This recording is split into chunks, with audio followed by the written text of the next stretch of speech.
আসসালামু আলাইকুম রহমতুল্লাহি বারাকাতুহু। আসুন আজকে আরো কিছু আলোচনা শুনি। তোমার বিশ্ব নবীর মিরাজের কথা, কিছু ঘটনা শুনি। আমার বিশ্ব নবী মোহাম্মদ রসুল্লাহ সাল্লাল্লাহু আলাইহি সাল্লাম যখন মেরাজে গেছিলেন, তখন মেরাজে গিয়ে ফেরেশতা জিবরাইল আলাইহিস সালাম তাকে ঘুরে ঘুরে জান্নাত দেখাইলো, জাহান্নাম দেখাইলো, জাহান্নামের এমন একটি দৃশ্য দেখাইলো গো। সেই দৃশ্য দেখে নবী আমার একবার তাকিয়ে আর একবার তাকাইতে পারেননি। সেই জাহান্নামে কিছু মহিলা চুলের মুঠি তীরের সঙ্গে বাঁধা ছিল এবং পায়ের নিচে আগুন ছিল, দাও দাও করে জ্বলছিল। এই দৃশ্য দেখে আমার নবী আর ফিরে তাকাইতে পারেননি দ্বিতীয়বার। তাই জিবরাইল আলাইহিস সালামকে আমার নবী করিম সাল্লাল্লাহু আলাইহি সাল্লাম জিজ্ঞাসা করলেন যে এদের এই দশা কেন? ফেরেশতা বলল, এই মহিলারা দুনিয়াতে বেপর্দা ছিল, চুল বাঁধত না, চুল ঢাকতো না, বেপর্দা ভাবে ঘোরাফেরা করতো গো। এই জন্য এদের এই শাস্তি হইতেছে। এবার মেরাজ থেকে এসে আমার নবী মোহাম্মদ রসুল্লাহ সাল্লাল্লাহু আলাইহি সাল্লাম তার ছোট মেয়ে মা ফাতিমার বাসায় গেল এবং সেখানে গিয়ে কিছুক্ষণ পরে নবী আমার হাউমাউ করে কান্না শুরু করে দিয়েছে গো। মা ফাতিমা বলে, ও আব্বাজান, আপনি কান্না কেন করছেন গো? কি হয়েছে? নবী আমার বলে, গো মা ফাতিমা, আমি মিরাজ থেকে এসেছি, মিরাজে যা দেখে এসেছি সেই দৃশ্যটা আমার চোখের সামনে ভাসতেছে এবং আমি সেই কথাগুলি মনে পড়ে গেছে। আমি মেরাজে দেখলাম জাহান্নামে কিছু মহিলার চুলের মুঠি তীরের সঙ্গে বাঁধা এবং পায়ের নিচে দাও দাও করে আগুন জ্বলতেছে। এই দৃশ্য দেখে আমি দ্বিতীয়বার আর তাকাইতে পারিনি। এই জন্য কেন এই শাস্তি হইল, এটা নবী করিম সাল্লাল্লাহু আলাইহি সাল্লামকে মা ফাতেমাকে জানাইল গো। এই কথা শুনিয়া মা ফাতেমা বলছে, আমি যা পর্দা ছিলাম আব্বা, আজ থেকে আরো কঠোর পর্দা মেনটেন করবো গো আব্বা জান। এভাবে কিছুক্ষণ পরে গো আমার নবী করিম সাল্লাল্লাহু আলাইহি সাল্লাম আবার হাসি দিয়ে উঠেছে। এবার মা ফাতেমা বলল, আব্বা, আপনি কিছুক্ষণ আগে কান্না করলেন, এবার আবার হাসতেছেন কেন? আমার বিশ্ব নবী মোহাম্মদ রাসূলুল্লাহ সাল্লাল্লাহু আলাইহি সাল্লাম বলছে, মা ফাতেমা, এবার একটি সুসংবাদ আছে, খুশির সংবাদ আছে, তাই জন্য হাসতেছি। কি সংবাদ বাবা? কি সংবাদ আব্বা জান, আপনি বলুন। বলে, মাত্র খবর পাইলাম জিব্রাইল মাধ্যমে আল্লাহ তাআলা বলে পেঠাইছে, জানাই আছে তুমি নাকি জান্নাতের যত মহিলাদের সর্দারনি দায়িত্ব পেয়েছ এবং তোমাকে জান্নাতের সার্টিফিকেট আল্লাহ তাআলা দিয়েছে গো মা ফাতেমা। এই জন্য খুশিতে আমি হাসতেছি, আনন্দ পাইতেছি। এই কথা শুনে মা ফাতেমাও ভীষণ খুশি, আনন্দিত। এবার তারপরে আমার বিশ্ব নবী বলছে, আর একটি খবর আছে মা ফাতেমা, আর একটি খবর আছে। বলে, আব্বা জান, আর একটি কি খবর বলেন? বলে, গো মা ফাতেমা, তুমি জান্নাতে যাইবা, তার আগে আগে একটি মহিলা জান্নাতে ঢুকে যাবে।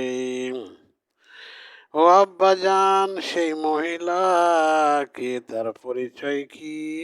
সে কোথায় থাকে?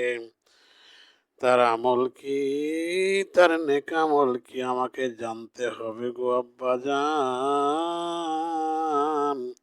এবার আমার নবী করিম সাল্লাল্লাহু আলাইহি সাল্লাম বলছে, আমি এত কিছু বলতে পারবো না। তুমি তার কাছে গিয়ে নিজে জেনে নেও। সেই মহিলার নাম হচ্ছে হজরতে জামিলা। সেই জঙ্গলে বসবাস করে, তার স্বামী কাঠ কাটে, বাজারে কাঠ বিক্রি করে চাল ডাল কিনে সারা সংসার চালায়, কিন্তু সেই মহিলা খুব পর্দাশীলা মহিলা। এই জন্য তার কাছে গিয়ে তুমি জেনে নাও মা, জেনে নাও। এবার এক সময় আমার মা ফাতেমা সে জামিলার কাছে গেল এবং জামিলার বাসায় গিয়ে দরজা নক করতেছে। এবার হজরতে জামিলা বলে, কে কে, আপনি কে ডাকতেছেন? মা ফাতেমা বলে, আমি বিশ্বনবী মোহাম্মদ রসুল্লাহ সাল্লাল্লাহু আলাইহি সাল্লামের ছোট কন্যা ফাতেমা। তুমি দরজাটা খোলো, তোমার সঙ্গে আমার আলাপ রয়েছে, কথা রয়েছে। এবার হজরতে জামিলা বলে, না না, আমি আপনার সাথে এভাবে দেখা করতে পারবো না। কারণ হচ্ছে আমি পর্দা মেনটেন করে চলি এবং আমার স্বামীর বিনা অনুমতিতে, বিনা হুকুমে আমি আপনার সাথে দেখা করতে পারবো না। কিন্তু আমি মহা খুশি, আপনি মা ফাতেমা, আপনার সাথে আমার দেখা করা খুবই ইচ্ছা। আপনার অনেক নাম শুনেছি, কিন্তু দুঃখের বিষয় আমি আপনার সাথে এভাবে দেখা করতে পারলাম না। এই জন্য আপনি আগামীকালকে আসেন, আমার স্বামীর কাছ থেকে আমি অনুমতি নিয়ে দেখা করার পাশ নিয়ে নিই। এবার মা ফাতেমা বলে, তুমিও মহিলা আমিও মহিলা, এতে তো কোনো সমস্যা হওয়ার কথা না। তারপর হযরত জামিলা বলে, না না, আমি বিনা অনুমতি, স্বামীর বিনা অনুমতি ছাড়া আমি আপনার সাথে কারো সাথে দেখা করতে পারবো না, দরজার বাইরে যেতে পারবো না। এবার মা ফাতেমা এই কথা শুনে চলে গেল। তারপর দিন আবার আসলো, কিন্তু সাথে হোসাইনকে সাথে এনেছে। এবার আবার এসে দরজা নক করেছে মা ফাতেমা, কিন্তু ওই সময় হোসাইন কথা বলতেছিল, কিন্তু গলা পেয়ে যায় হজরতে জামিলা গলা পেয়ে যায়। তখন বলে, আপনার সাথে কি? বলে, আমার ছোট্ট ছেলে হোসাইন। বলে, তাহলে তো আমি দেখা করতে পারবো না। জামিলা বলে, আমি দেখা করতে পারবো না, কারণ আমার স্বামীর কাছ থেকে আমি একজনের পাশ নিয়েছি, দুইজনের পাশ নেওয়া হয় নাই। আমি আজকে রাত্রে দুইজনের পাশ নিয়ে নিব, অনুমতি নিয়ে নেব, আপনি আবার কালকে আসেন। এইভাবে মা ফাতেমা বলে, সে তো ছোট্ট বাচ্চা, নাবালক বাচ্চা, শিশু বাচ্চা, ওনার সঙ্গে দেখা করলে কোনো সমস্যা হবে না। কিন্তু হযরতে জামিলা বলে, না না, আমার সম্ভব না, আপনি আগামীকালকে আসেন। এভাবে তারা আবার ব্যর্থ হয়ে গেল দেখা করতে। এবার হোসাইন বলে, মা এখানে থেকে কাজ হবে না, আমরা চলো নানার কাছে যাই। এবার তারা বিশ্ব নবী মোহাম্মদ রাসূলুল্লাহ সাল্লাল্লাহু আলাইহি সাল্লামের কাছে চলে গেল এবং তাকে জিজ্ঞাসা করছে, ওই মহিলা, পর্দাশীল মহিলা আমার সাথে দেখা করে নাই, এরকম অজুহাত দিল, কিন্তু আমার সাথে তো সাক্ষাৎ হইল না। এর বিস্তারিত ঘটনা কি আব্বা জান বলুন। এবার নবী করিম সাল্লাল্লাহু আলাইহি সাল্লাম বলছে, আমাকে বলে লাভ হবে না, এর ঘটনা হযরত আলী ভালো জানে। এবার হযরত আলী এসে হাজির হয়ে গেছে। এবার মা ফাতেমা বলে, গো হযরতে জামিলার ঘটনা কি তুমি জানো? বলে, হ্যাঁ হ্যাঁ জানি আমি, বলো তো কি অবস্থা, কি ঘটনা।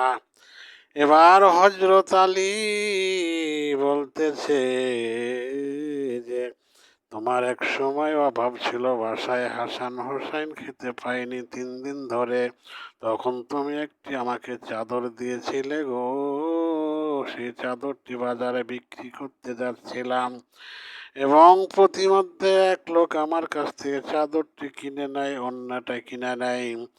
এবারে আমি বাজার করার জন্য যাচ্ছিলাম বাজারে, এমন সময় এক মিসকিন ফকির আসলো, এসে বলল আমার টাকার দরকার, আমি 5 দিন থেকে কিছু খাই নাই। তাকে দেড়হাম দিল, নিল না, বলল যে আমার 6 দিরহামই লাগবে।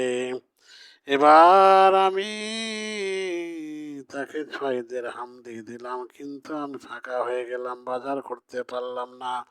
ইতিমধ্যে আমি ঘোরাফেরা করছিলাম, এমন সময় আর এক লোক একটি লাল ঘোড়া নিয়ে আসলো। বলে, হযরত আলী তুমি এই ঘোড়াটি কিনে নাও। বলে, আমার কাছে টাকা নাই, পয়সা নাই। সেই লোক বলে, তুমি বাকি টাকায় নিয়ে যাও, বাজারে বিক্রি করো, আমার যেটা দাম তুমি আমাকে দিবা, বাকি টাকা লাভ তুমি রেখে দিবা। এবার এই শর্তে হযরত আলী রাজি হয়ে গেল।